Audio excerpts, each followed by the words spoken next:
Welcome to this edition of Trash Can Talk podcast. This will probably be an ongoing edition with my beautiful baby mother, baby mama, girlfriend, Miss Hairstylist, Chelsea. Why don't you give an introduction of yourself? Hi, I'm Chelsea Adair. I am the mother of Malachi the baby and 3 other beautiful babies, Genesis, Andre, and Victor. I have been doing hair for 16 years now, and I'm also the owner of Salon Adair for the past 10 years. Brandon and I have been friends for, God, I don't even know, 25 years? 25 years.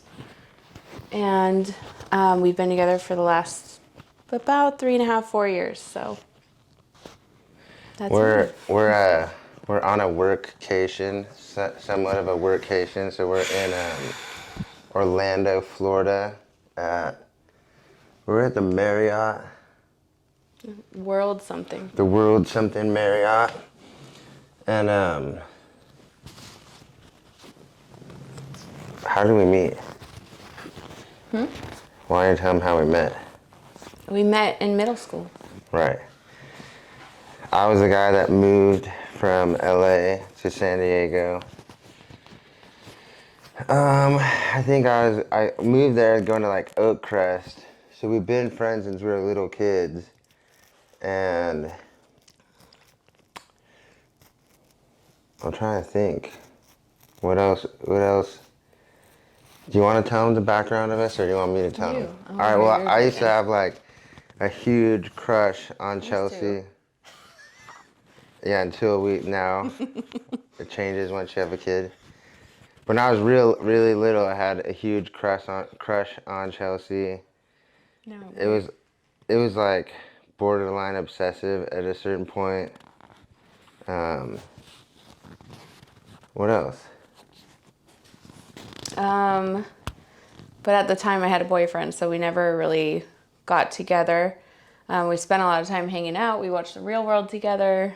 There was a lot of, like, I spent most of my childhood with like the Mexican community, and I just kind of like didn't really have any white friends at all.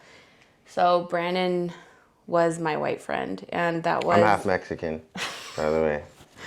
Last name O'Connell. I'm currently teaching him Spanish, so it's a great match. But my last name's Alba, and he's learning. He's in Spanish Duolingo with me. So I'm not, but I will be when I take the language. When I have to take my language course in college. It's funny because people come up to us and think... I'm just going to look at my questions I got written down, too. He speaks Spanish, but then I have to answer the questions, so go ahead. So, and then at what point was it... Can you explain to us how you got into hair? So, wait a minute, I want to tell them... Yeah, we'll tell you about... I mean, I'll give you a background, too. So, Chelsea went to the academy. She went to Oak Crest, right? Oak Crest? Mm-hmm. Oak Crest, so did I.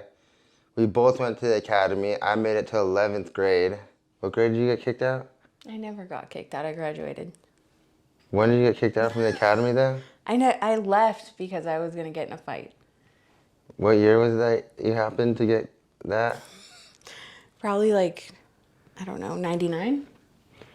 All right, so I made it there till 11th grade. Judging by 99, I think she might have gone like maybe freshman year to the academy. And she almost got in a fight. And then, what was I going to say? So... Then we went to continuation school. Yeah. It was wonderful. We went to a school called Sunset where you could smoke cigarettes on a break. I think it started at 9 and ended at like... 12:15, right? So yeah, and then we took a smoke break. I don't know, maybe they had a snack thing too, or it was the smoke break. So we went there. Later on in life, we finished that school. I finished that school. I didn't finish the school, actually. I got a GED. Did you finish the school for real? Yeah, I got do you have a diploma? Yeah, I have a diploma. I have to show it to you because you don't believe me, but I graduated. Allegedly, Chelsea has a diploma from Sunset. So like I got super into playing music, and I kind of hung out with these guys that had the band, and I wasn't like super into going to school, so I got the GED, and I started like I had like a clothing brand, and I had my own record label and stuff, and then I kind of went on to I was like managing Cold Stone, getting very high, and then working at Lucadia Pizzeria, and there was like the one time where I got it in, that one night, that around that age. I think I was like 19 or 20. I think I was older. I think we could both drink legally because we went to a bar.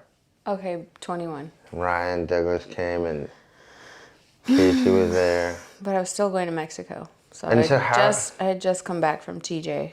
That day? A night at TJ. And then I called you and you met me at my house, and then I just kind of blacked out. She first knew consensually that what was going on happened. And then, so after that life-changing night for you, God. what were you doing for work then? Like I said, I was working at Cold Stone and Lucadia Pizzeria, 2 jobs at once. Wow. I was living in Cardiff, like with a beach view. Oh my God. What were you saying? At whose house? Mine. Me, Ryan, Casey Stone. Okay. I'll confirm. Running a record label, having my clothing line. So Go ahead, what were you doing? I was working at the Marriott where we are now. And They should be giving us a free room. We shouldn't be mentioning their name this much. And I was probably in beauty school. At 21, I was in beauty school. So, yeah, that's probably where I was. Full-time both. So. Well, what happened to being a nurse? That wasn't in that time? No. Before that? Nurse was After beauty school? 18 to 21. No, nurse was first.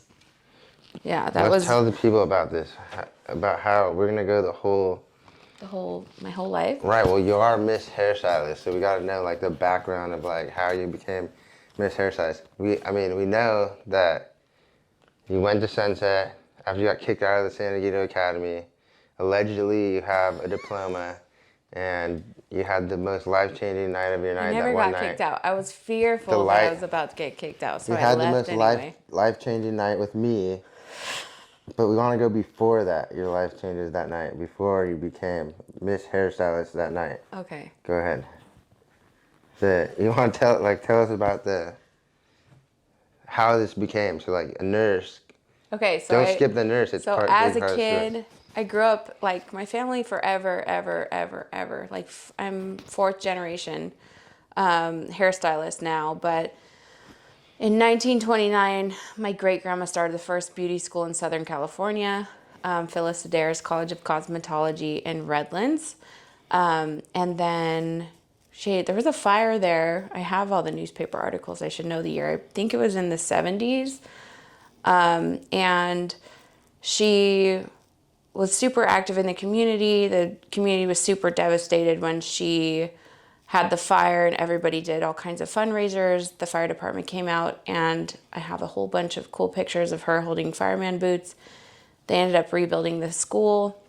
People were putting cash into the fireman boots, and they rebuilt her school.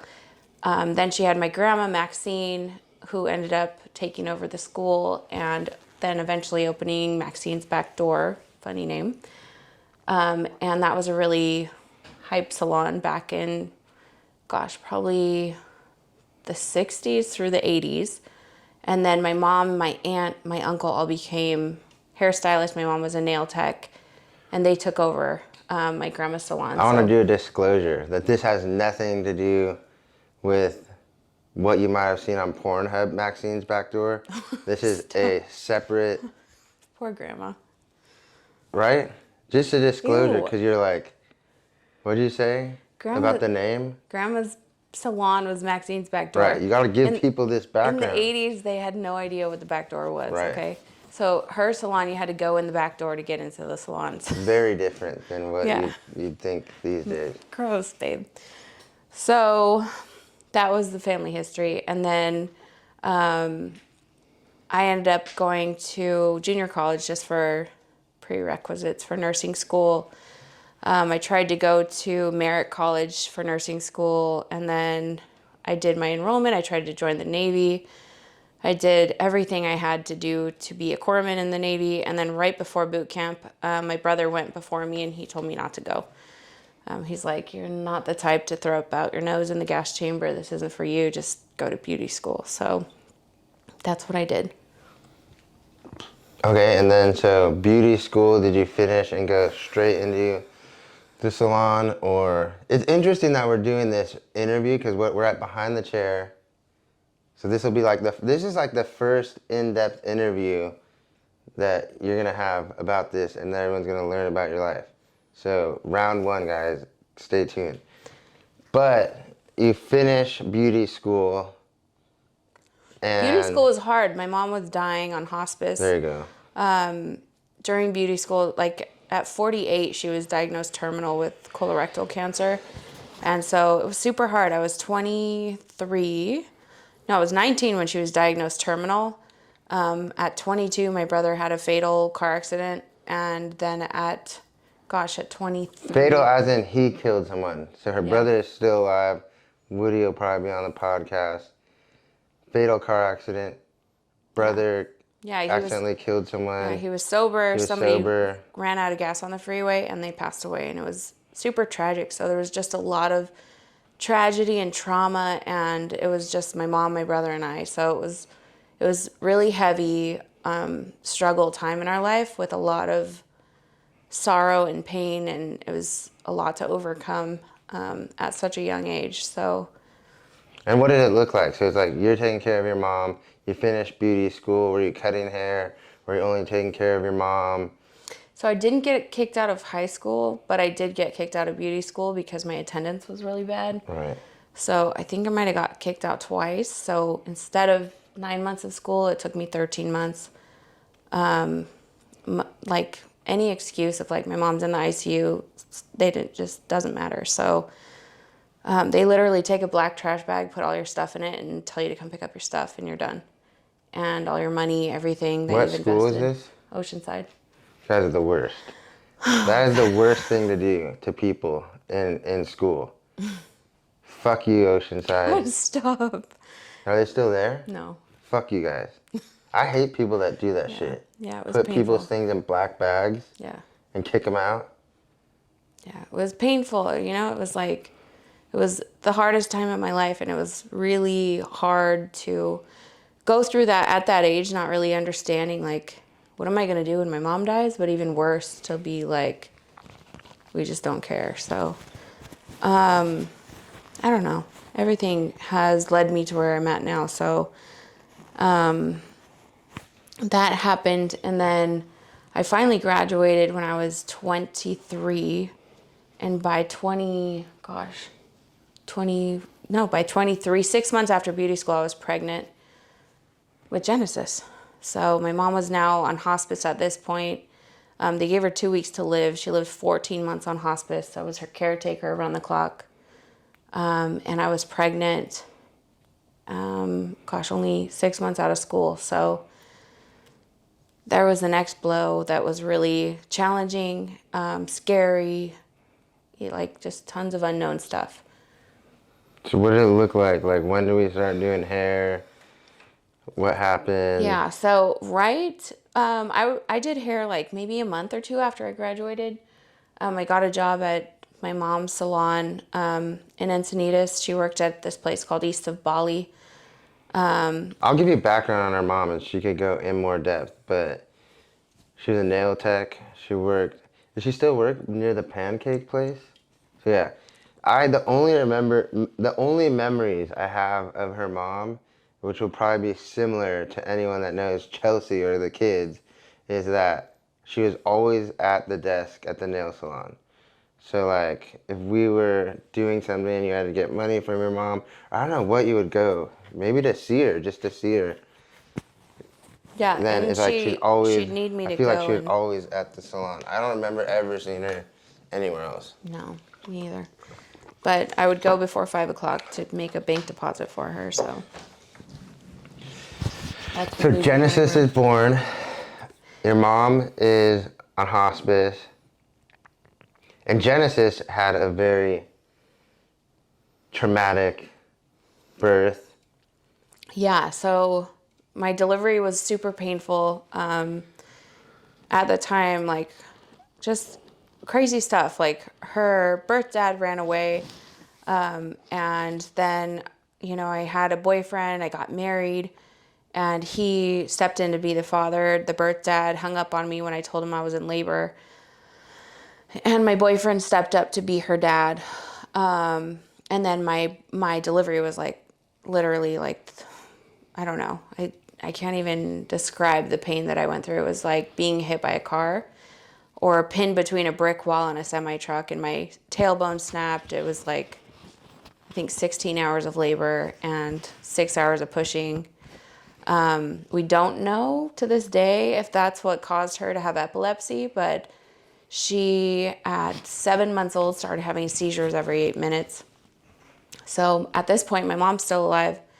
Genesis is having seizures, and my, let me see, my boyfriend at the time was going through immigration. So it was just really high stress. So we were in the hospital. My mom was in the hospital. My mom was on hospice. My mom was bedridden too. So she was in diapers, a colostomy bag, like medication, fentanyl. She was addicted to fentanyl. She had like 5 or 7 patches on at a time. Yeah, this was like, I know we've brought up fentanyl a lot on this podcast, but this is the fentanyl she's talking about is the patches that were time release, so it's not this like street fentanyl. And Yeah, where it was like, where I'm sure that it was very addictive for her mother at the time, she wasn't playing Russian roulette with using, well, kind of, I mean, maybe she, I don't know how many patches she put on. I'm not a doctor. I'm not going to say she wasn't, but just to give you that like background on it. And big ups to any boyfriends who step up as dads. That's amazing. And, I feel like those people should be celebrated a lot more than they are. Because I have a lot of friends too that do that, and the thing about it too is I have a lot of friends who are like shitbags when it comes to kids, and no like judgment, I guess, really. It's just kids aren't their things, and people date women that have kids, and sometimes, I know that and I'm just saying this on a side note, and I know it's really hard to like wrap your head around if you don't have kids, but like, damn, like really, if you're watching this, like if you're dating women with kids, like be prepared for those kids to be a part of your life just as much as the woman you're dating, and vice versa. Like if it's women with men, because like it does play the, like you gotta think, we're even talking about like now, because like Felix, I, I'm gonna say his name. It's fine. He's back in Genesis life, but you gotta think about this really big effect that has on people and kids, and me being a child who actually had a really, really, really, really amazing stepdad step into my life versus a lot of women that were with my dad that didn't really have any relevant impact on my life or upbringing except for this revolving door of people that came in and out of my life. So like, I just want to, like a breakaway note on that. If this podcast helps make people be any better, or, and I'm not saying too that I'm like the end all be all of like information on this. It just I've found, and from experience and from being around kids now and having that same, like being the person to step in and not getting it at all, but just like being in it, and to them being the person who like, okay, now, like with us and the kids, it's really weird to like step in, and I don't even, like, it'd probably be even different, like, I'm gonna jump in here now and like be this kid's dad that's not mine, but babies are actually amazing to love, so it'd probably be a lot easier, like a little baby, because you love, I mean, babies are the cutest thing, like watching a baby grow up's amazing. I don't know if it would be like that for everyone. Genesis is born. Yeah, Genesis is born. Your boyfriend at the time is going through immigration. Your mom is on hospice. You are working at your mom's salon still? Yeah. No, I quit pretty fast. So I was an assistant at her salon, and it was like pulling foil, shampooing hair, kind of watching. I was working for a stylist that never had an assistant before. So at the time, you know, even though my family's been doing hair for so many years, my mom wasn't a hairdresser. So she was mentoring me the best she could as a nail tech. But the girls in her salon weren't used to having assistants either, and I was working under the wrong person. So my advice is if you're a hairstylist or in beauty school out there, work for a salon that has an assisting program, because it makes a world of difference. And I was just scouting like the closest hair salon to me, and I was really discouraged. I was like, maybe hair's not for me, maybe I'll never learn, and I quit. So my mom's like, why don't you go downstairs from her very upscale salon, was Ulta, and I worked there for like 6 years, 7 years maybe. And I became a master stylist over that time. They had a great program. There was lots of education, and they were super flexible with my baby, with my maternity leave, everybody there, you know, it's just like I was so passionate, and they were super supportive of the baby. They threw me a baby shower, and it was like a whole new family for me. So I left, I came back. I still had clientele after I'd only been there for less than a year. And I retained some of those clients still to this day that I had when I was pregnant with Genesis. So that's pretty crazy. And yeah, what else? So then we're from Ulta, then when did you open the salon? So when I was at Ulta, I also worked at a barbershop, and that barbershop taught me so much hustle.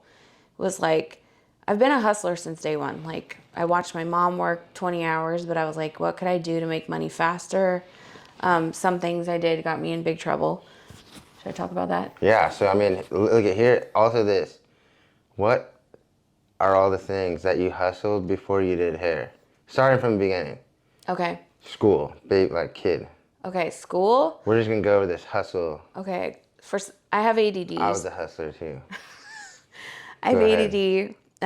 Regular high school was so hard. So I couldn't figure out why I'd get an F. Like, the bell would ring, and I'd be like, what's the homework? They didn't even talk about the homework. And then the bell would ring, and they'd be like, Chelsea, where's your paper? And I'm like, what paper? I wasn't even high. I didn't do drugs. I never smoked. I never drank. The only thing I was doing was writing notes and passing notes in class and flirting, and like, boys were my drug. You know, I loved boys. So it was like, why couldn't I get a good grade? So that's why I took myself out of regular school and I transferred to continuation school. And my first hustle was paying people $100 to finish classes for me. So I finished high school probably like 2 hours before I walked. From Sunset? Yeah. They walked there? Yes. Wow. I know. And sadly, what was it like? Was there like 10 students that got a diploma? Like, I think there were like 30. I don't believe that, but there wasn't even like 30 people in the school. Yeah, I got a couple So your scholarships. first hustle was paying people $100? Yeah. That's not a hustle, you're losing money. Okay, well, it was like how to... You never sold candy or any of these things? Oh, no. Okay, so in school, oh my gosh. Okay, you're jogging my memory. My very first hustle was I would go out to my apartment complex when I was like 10, and I would find people laying out at the pool, and I would sell them temporary tattoos. And I would charge them for the tattoos while they were laying at the pool. Then my next one was, oh my God. You want to know what my first hustle was? What? Well, like, good one? Dude, back when they had like, what is it, the A disc, the little blue one that had the metal thing that slid? That's the blue disc, yeah. Remember? You put in the computer. Floppy disk? It wasn't the big floppy one. I forget what it's called. I used to put porn on that and then sell it at Oakcrest. You are so And that was like blessed. my first real hustle. So what was yours again? Go ahead. Oh The my tattoos. God. This is why it I'm a took him hustler. 25 years to be with me.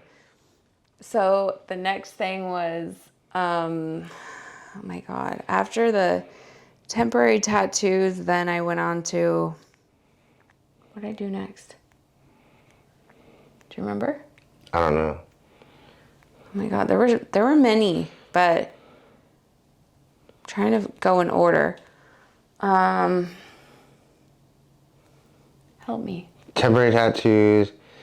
What's not a hustle is paying someone $100 to finish school. The Okay. Costco next, or So then like, I don't know. It had to be like probably around 17 or 18 I started getting addicted to stealing. right. Um, And anyone who steals knows this addiction.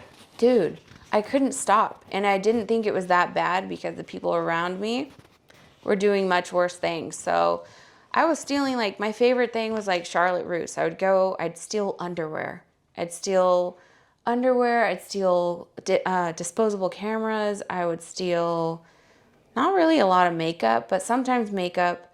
Anything I could really get like away with that wasn't, I wouldn't steal from people and I wouldn't steal from, I don't know, just people. I didn't steal from any people. I stole from companies because at that age I didn't understand that the companies are owned by other people. And probably started off even as small as the Right. salon. Yeah, I didn't get it.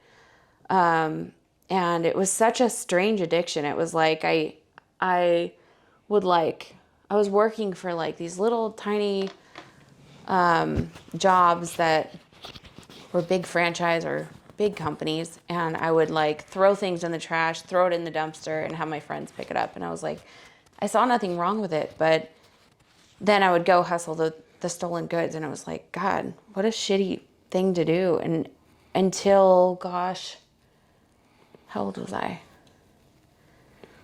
Things like all of a sudden like spiraled out of control. I think I was 21 when a lot of stuff happened. 20, I got pulled over at the border. I blew .07. Oh, I got arrested for underage drinking. Wait, no, I didn't get arrested. My car got impounded, my license suspended for a year, and I had to get a ride. I was at the border in Mexico.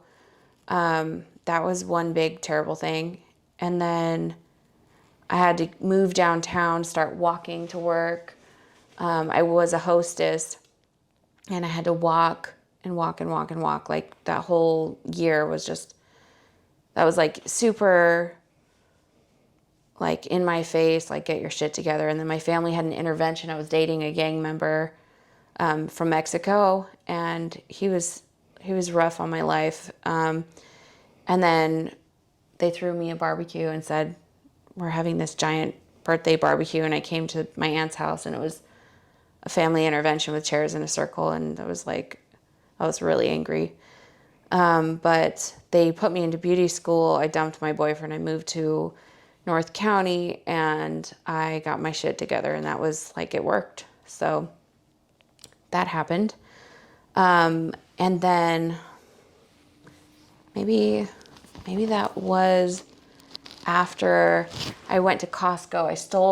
I started this other hustle where I would get people's undeveloped film. I don't know what year this is, probably 2003. And they'd give me undeveloped. Hold on, in case you don't know what this means. So before you just took a picture on your phone and could look at pictures on Facebook or Instagram, they used to print them out, and you could hand them to people or put them in picture books. Go ahead.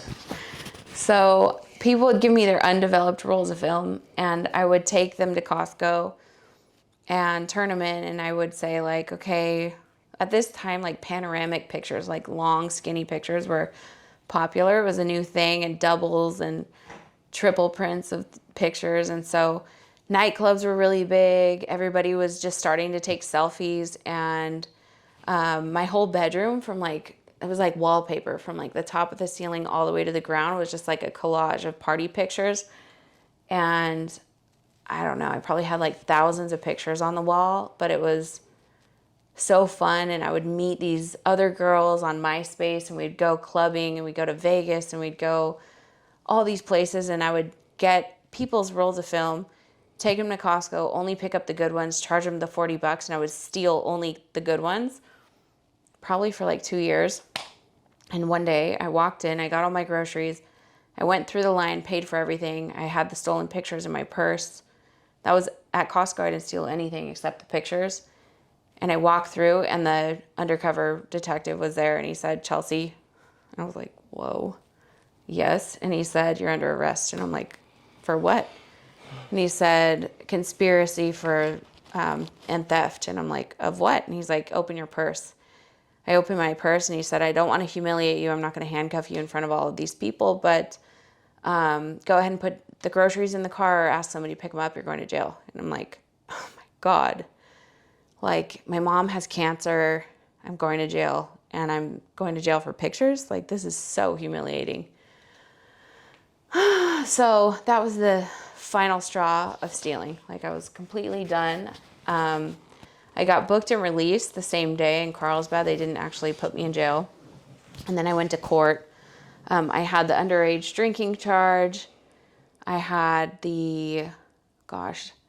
I had the petty theft, and then I had a reckless driving. And I think the reckless driving was the final straw that I went to jail for 3 days. And I'm going to bring it right back around. So she was going to give us some hustler things.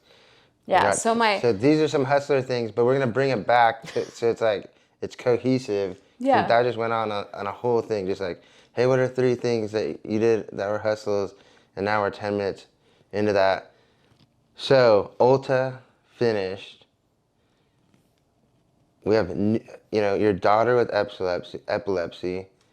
Your mom, has she passed away yet now, or? Yeah, she's passed away in 2010. So your mom passed away before Ulta, and you go on to now open a new salon. Yet? The suite from Ulta? Yeah, so I left Ulta. I got a postcard in the mail. It said to open a salon suite. I went and I checked it out, and there was a girl in the parking lot, and she was like, "Are you a hairdresser?" And I said, "Yeah." And she said, "Are you looking for a place?" I was like, "Oh, no. I'm going to be a master stylist manager at Ulta." And she was like, "Why don't you come in and take a tour?" And I was like, "Who are you?" And she's like, "I'm the founder of Phoenix Salon Suites." And I'm like, "Oh, what's that?" And she's like, "Let me show you." She pulls out her cell phone, reschedules her flight. And I was like, no, please. Like, I'm not serious at all. Like, I don't need to waste your time. I'm going to go work at Ulta. I'm going to be a master stylist, and I'm going to be a manager. And she's like, "Could I please just show you a tour?" And I'm like, "I don't even have any money. Like, doesn't this place cost money? Like, what does this cost?" And she's like, "Just walk through with me. I'll show you everything you need to know." And I was like, oh my God, this lady has no idea. Like, I'm on food stamps. I'm on WIC. I'm on low income housing. I have a baby. I had maybe like $80 in my bank account. There was not a chance I could afford to open a hair salon. So at this point, a salon suite to me was like a castle, like that. Right. I mean, people think too. I mean, and this is, if you're like a new stylist, I would just dial in on what she's about to let you know, because if you're a hairstylist watching this, or even if you're like a business owner, like the difference between opening a booth at Kobe's swap meet to sell something and going to that next level, which like both of us understand.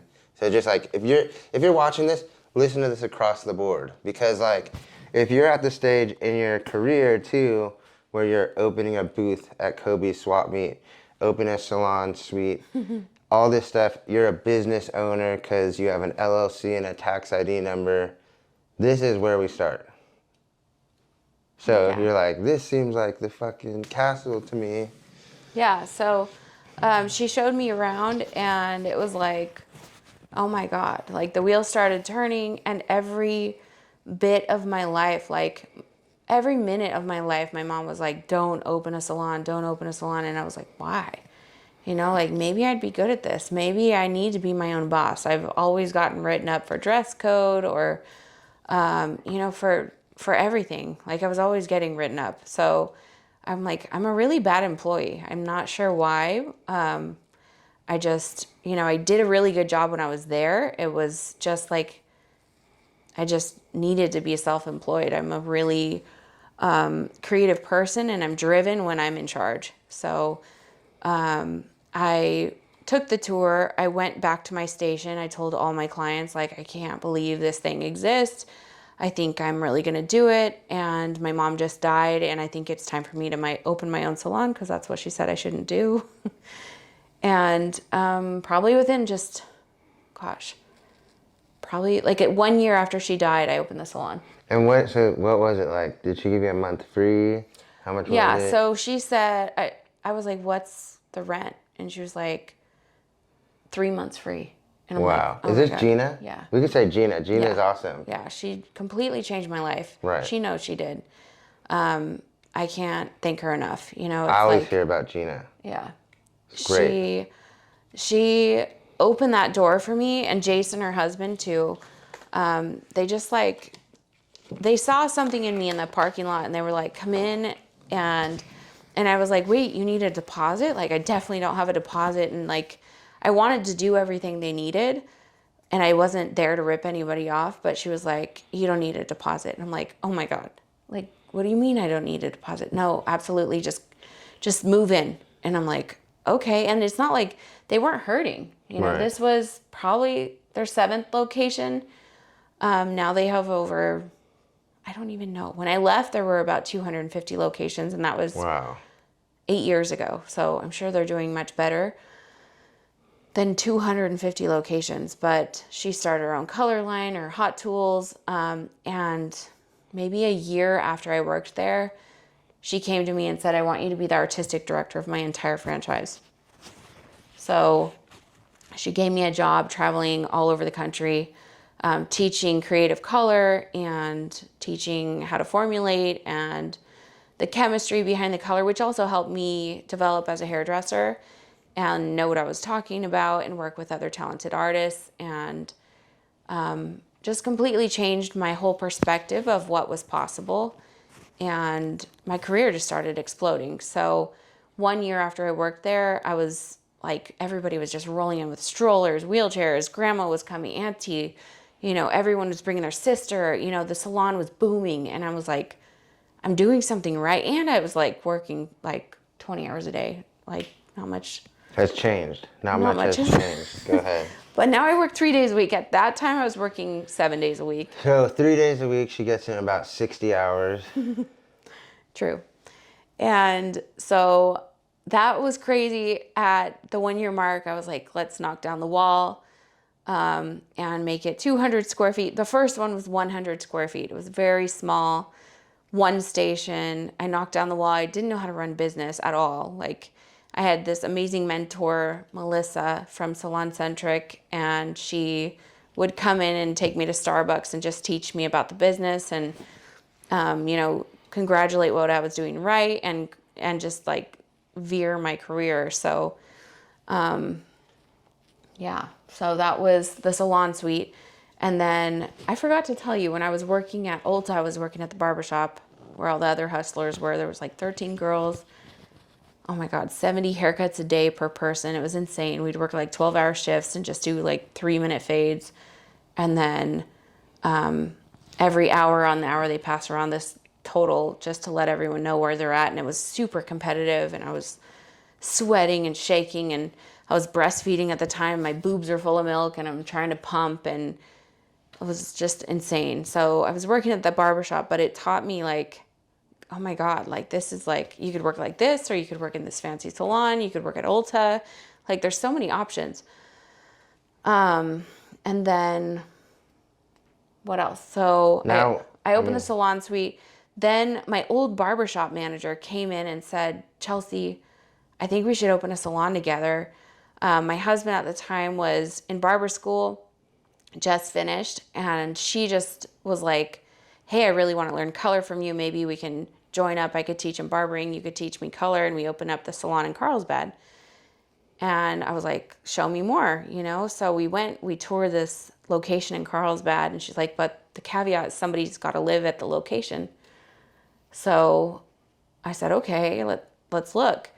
We looked at the location, and it ended up not being a good fit for her. She's like, I'm no longer interested. And her husband didn't like the location, like all kinds of things went into it, but she pulled out.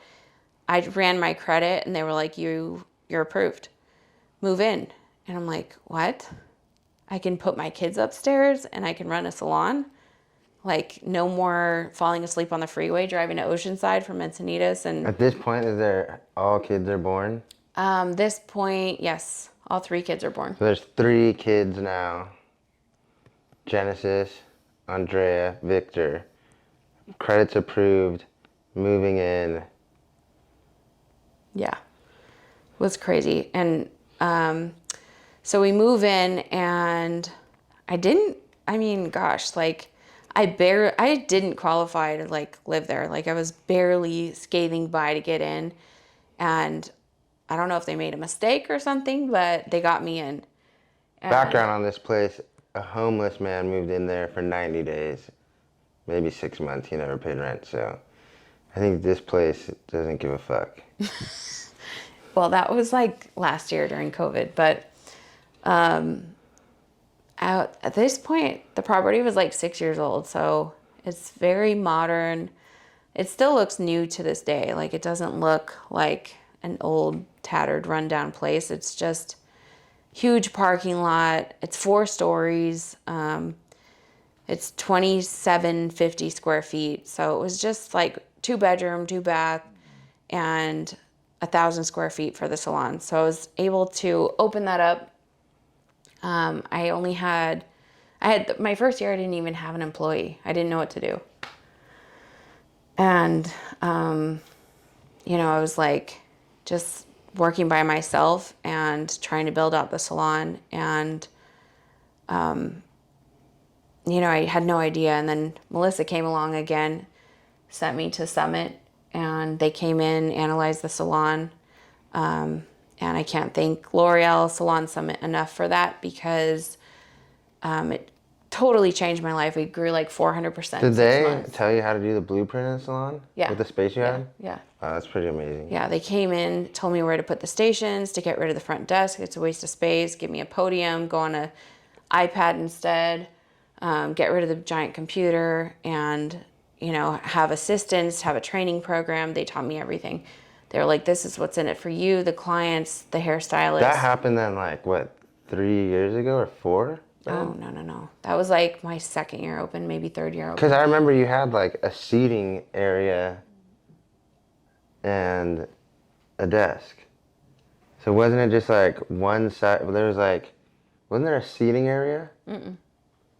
Because you used to have all the product. Mm-hmm. Oh, yeah. We had couches. We did have a seating area. Right. That's unbelievable. Yeah. I don't know how like. Yeah, they got rid of all So they that. told you that? Yeah. Okay. That then is within 4 years. Yeah. Yeah, that's crazy. Right. So it hasn't even been that long that you've been running. This is where it gets interesting then. So you started off just you. What did it look like then? Just like one mirror and a chair? No, I went, everything. So I forgot to say, when I opened my salon, I only had $500. That was it. And that was like $500 for rent, $500 for product, $500 for childcare. I didn't have any money other than that $500. So, I was just buying a box of color for each client that sat in my chair, and I was just trying to convince them that I was worth it. I was giving out free haircuts. That was my other hustle. I still think this is a hustle. If I didn't make any money, but I gave away my services, free haircuts. When I was pregnant with Victor, I gave away free haircuts for a bag of diapers. So any of my clients that told anyone for 9 months, you could get free haircuts or a free highlight with Chelsea for 1 bag of diapers. And by the time he was born, I had 75 new clients and 75 bags of diapers. And everybody was super loyal, really excited for my pregnancy. And they gave me a whole big baby shower because they didn't just bring diapers. They brought like a bib or a bottle or a onesie, or, they gave me their stroller, all kinds of stuff. So that was my marketing plan when I had no money. And Gina gave me like maternity leave and didn't charge me rent when I had the baby. And it was like just unbelievable, like everybody that showed up. And too, so it's like, I mean, let's think about this too, because you didn't do social media besides your Facebook too. Right. And just to like, for someone who's opening a new business, so it's like, I think your majority of startup was focused on Yelp at the time? Yeah, it was Yelp, but I wasn't doing Yelp ads. It was just organic. Just Yelp. Organic, like, reviews, and they're still organic, but now I have to do ads because of the volume of customers that we need for the amount of stylists we have. Right. And then, so, I mean, because I guess a lot of this, the super growth now, because it's like now there's retail, there's stock, inventory, the online store, social media, there's how many employees. Gosh, it's like a total of 19, including like personal staff. And just too, I mean, like, it's not that, I feel like too at this point, it's like there's so much growth that happens in the salon that, I mean, there's a lot to learn too. There's a lot of learning curves inside of it. Even like I always tell people, like, dude, this is like, because I feel like you look at hairstylists or barbers and you're like, I don't know, because when you go in barbershops too, like the guys are on their phone, like this is the normal thing. They're on their phone, you walk in, they're like, do you have an appointment? Yeah, okay, you know what I mean? So like, the idea I feel like people get is this is like the easiest job. Like, you know what I mean? Like, because that's my preconceived notion too. I'm gonna learn how to cut hair and color. I'm gonna go in there and wear whatever I want, have tattoos, do whatever, you know what I mean? Like, and it's not that, you know what I mean? Like, it could be that if you don't want to succeed. I mean, it can be that if that is the culture of place that you work at, and you probably don't make a lot of money. I could only imagine, unless, because there's one place I know, a barbershop, that the employees are like that, but the owner is so good at what he's doing, like you, that he's like doing the booking software for the people. So that's another thing too, is like, you could go into Salon Summit, but like, I don't see anyone having this like great success on just like having no coaching in this field. Because like, I tried to go into this and I've worked in the salon now, and it's not, I'm trying to think of like, it's very similar to production. Like, you couldn't, like, if I didn't have Roger to teach me production, you can't just walk in and do production. You could do it, but you're always gonna be stacking deck. Yeah. You're never, like, you gotta have someone that literally walks you through every single scenario, because there's like 10,000 different scenarios in a salon. Like you're doing someone's hair, and then they try and start doing it. You know what I mean? You're like, oh, let me, like, no, I want you to cut right here. Like, give me your scissors. And it's like, if no one tells you to not do that, you don't know. Like, I've seen it happen. I'm trying to think. I can't remember who. I mean, Karen took the scissors from someone and cut her own hair. You know what I mean? So it's just like, it's like all that stuff that goes into like being a stylist. And I don't see, and because it goes with like every single thing. I don't see any road to success that doesn't start out how this started out. What advice would you give your 18-year-old self? My advice now, it's like, I see myself in a lot of the girls that... Stay hydrated, kids. that I interview or work for me. It's just like, I just treat them how I wish I was mentored. didn't have my mom once my career started. So it was a lot of guesswork for me. And I feel like my experience, I just try to inflict like all of my hard lessons learned on anyone that's working for me. So I'm just like, please let me steer you clear from those hard experiences and just take you on the fast track to success, and teaching you, what I've learned so far. So I don't know everything, but I do know my winning formula that's worked for me and has built me to be really successful, and built me to have my clientele and the demand for my time, and for me to be able to be fortunate enough to have 4 kids, have a family, spend more time with them, and only work 3 days a week now. So like me, what I would tell my 18-year-old self is this. I'd look at you and go, Brandon, none of this really matters. Literally what's going on in your life right now today, it doesn't matter. All you have to do is just be you, authentically. And that is all that matters. None of this matters. I would probably grab myself and go, none of this matters. Whatever you're thinking right now, it doesn't matter. right. Like, I mean, that, if I could go back and tell my 18-year-old that none of it matters. I see like people, like Genesis. I see the gears turning about these things and wanting to go out and thinking how your hair looks or what and it's like, none of it matters. It really doesn't.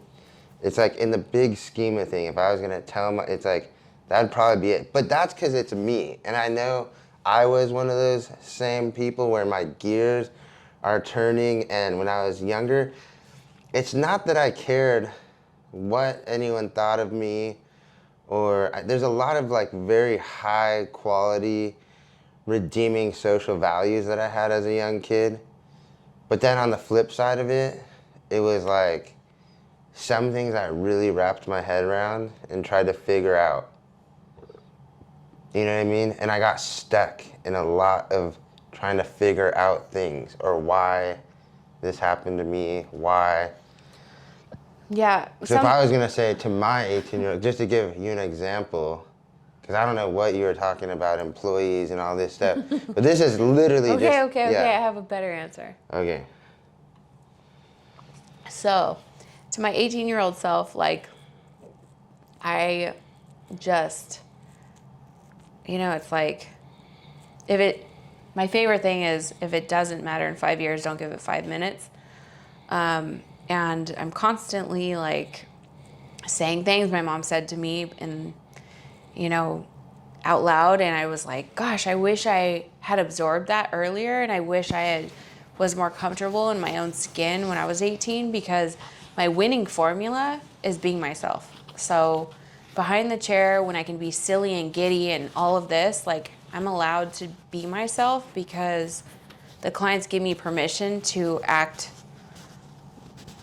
like myself, just to be myself, because it's real and people like real. And when I'm behind the chair and I'm interacting with people and they meet me on that level. My question is just this though. So if you were to go up to your 18-year-old self, you would say, all the way when you until meet people behind the chair, when you're dealing with clients, Chelsea. All the way, even like in my friendships, in my school, in my jobs, and anything, like, it was so scary to be in my own skin.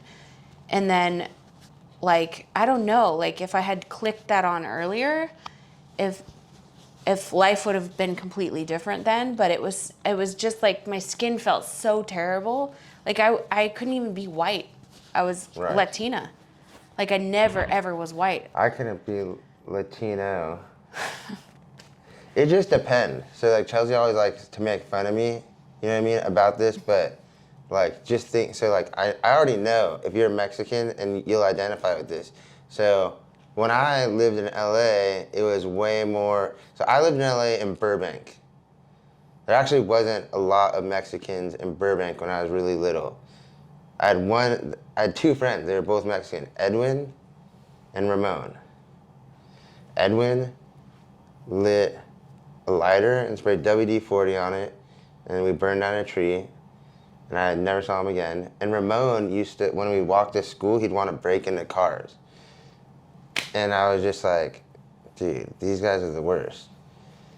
And people would be like, my last name's O'Connell, so people would be like, you know what I mean? I did have some bad examples. I'm not gonna say all Mexicans were like this, but I used to tell my friends, like, dude, Edwin almost burned down my tree with the lighter and WD-40. He's not allowed in my house anymore. And like Ramon, if we walk by a car, he wants to steal some things out of it. So like my white friends would be like, yeah, dude, like you see how they are? And I being half Mexican was like, damn, like, can I like get away with not saying I'm Mexican to these people and not be how they are? So like I did have that. And then moving to San Diego, it was really that. It was just like, I think like, I mean, I had Mexican friends, but white people gravitate towards me a lot easier than Mexican people, which really changed once I started going to jail a lot. Then I became really cool with like Southsider guys and Paisa, you know what I mean? Like I'm cool with everyone now.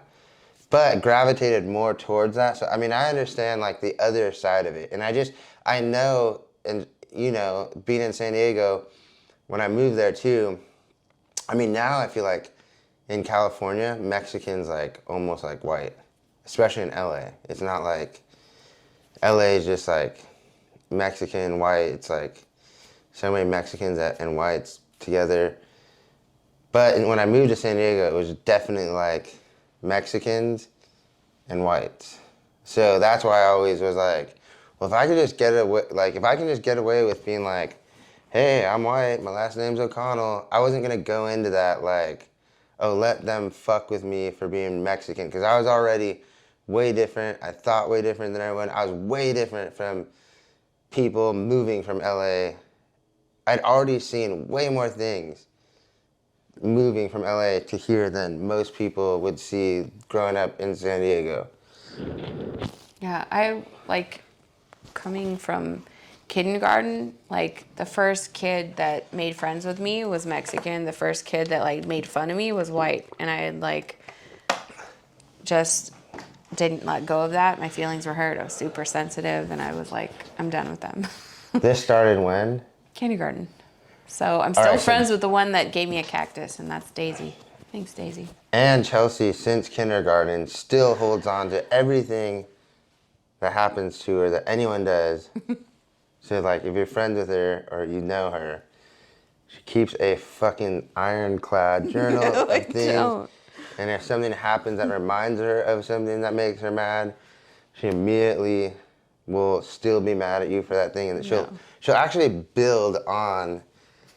So like Daisy, who gave her that cactus in kindergarten, if there's things you did to like piss her off or make her like you more, she's built it there. And then what was the person that made fun of you? And God. If you kept doing something towards Serafina. her, Serafina, she probably wants you to die. No, I don't.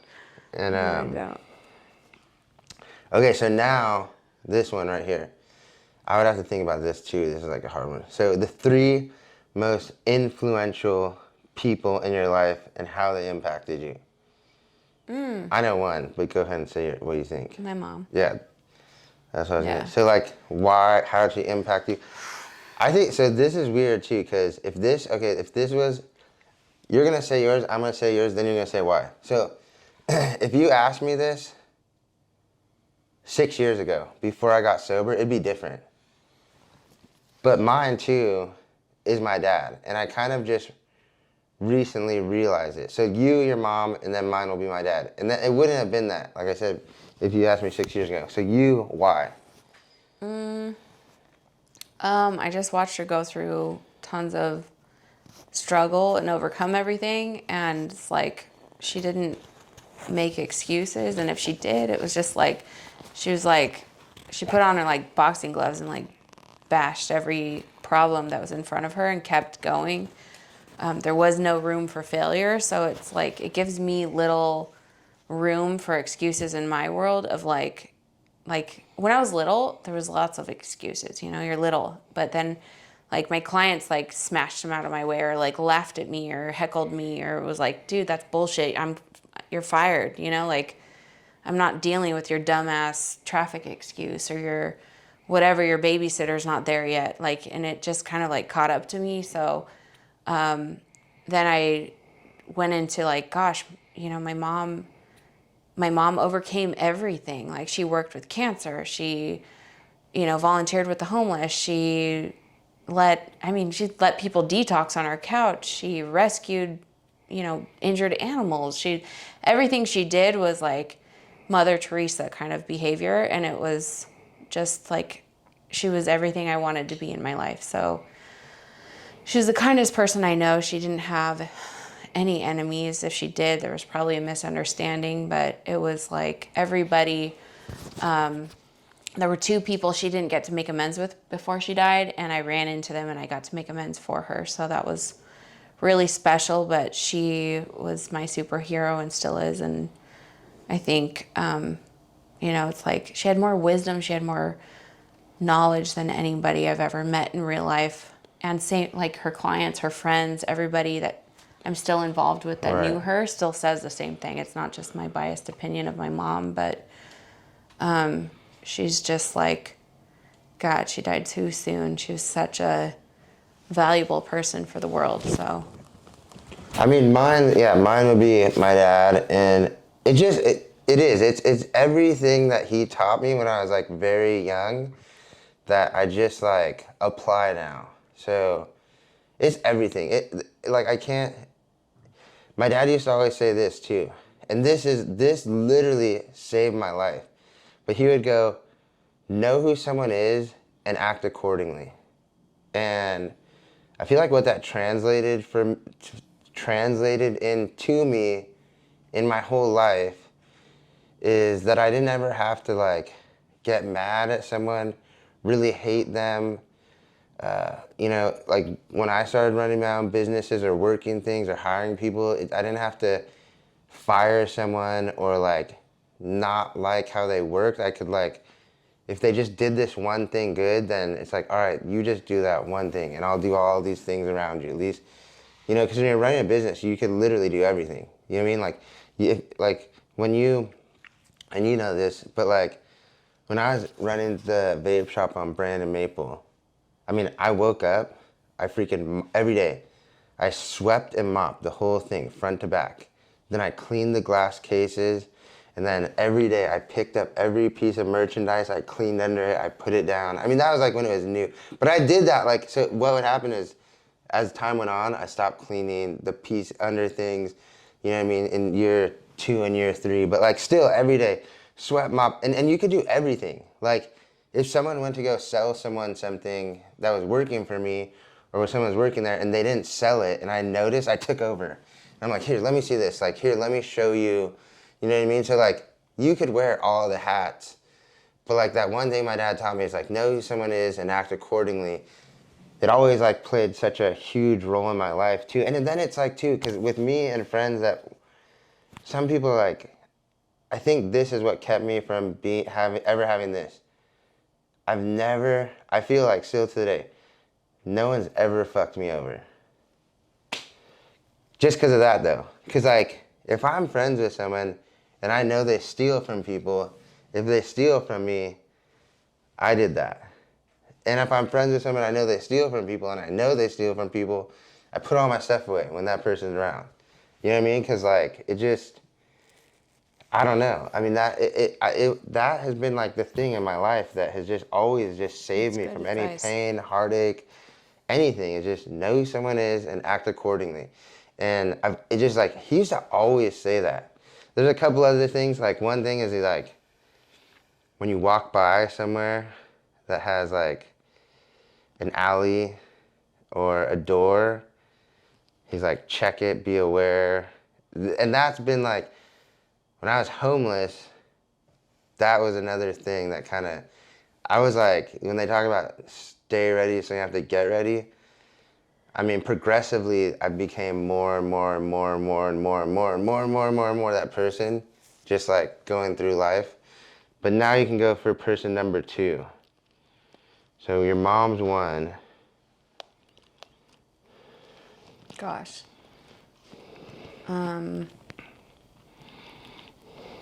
The 3 most influential? Yeah. I mean, I've focused on her mostly all my life, so I don't know if I have 3. I would say I have 1. I'm like, my other 2 are just mentors, you know? Not just, but like my most like significant person that I've just like been monogamous, paying attention to my mom. I haven't had that many influential people in my life other than her. So. I know who my number 2 would be. Who? Cosmo. See, and I'm gonna explain then to you why number 2 in my whole life would be him, and that's because I think like I want to say like no, it's longer than. Dang, I've known Cosmo for a long time actually. So like. But he'd be like a mentor. Yeah, for sure, mentor. But like, also when it comes to like most. But it's like he taught you how to sell. Everything. He taught you how to be smart. He taught you about business. He taught you about customer service. Not about business. I think he did. He taught you about like sales. I'll tell you. So I mean, Cosmo taught me the sale. But like Cosmo taught me how to read people. No. He taught me. What would the right word? Not. It wouldn't be the philosophy. The chair swag. Yeah, it is chair swag. But that's what I want to see. Is like I want to think of the word that like any person that's watching would know. But like. There's a dance you do. Yeah, it is a dance, and it actually. So it's like. Cosmo the Casanova. I'll just explain this. If I was explain to them, they don't know who Cosmo is. Cosmo Lombino. So Cosmo is like Cosmo from Melrose, celebrity stylist. This guy's probably, I mean, for the last 20 years, there's at least, actually, no, this would be like 30 years now. I think when I started working there, it would have been like the last 20 years. And maybe it's even longer, but we'll just go in this 30-year range. He's like styled like a person at every event, for sure, in LA. Any big event, like anywhere.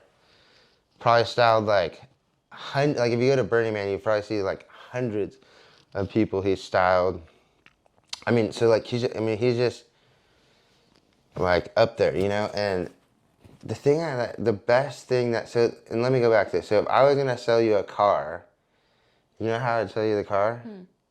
Is you'd walk up, and I'd be like, "You have the most beautiful green eyes.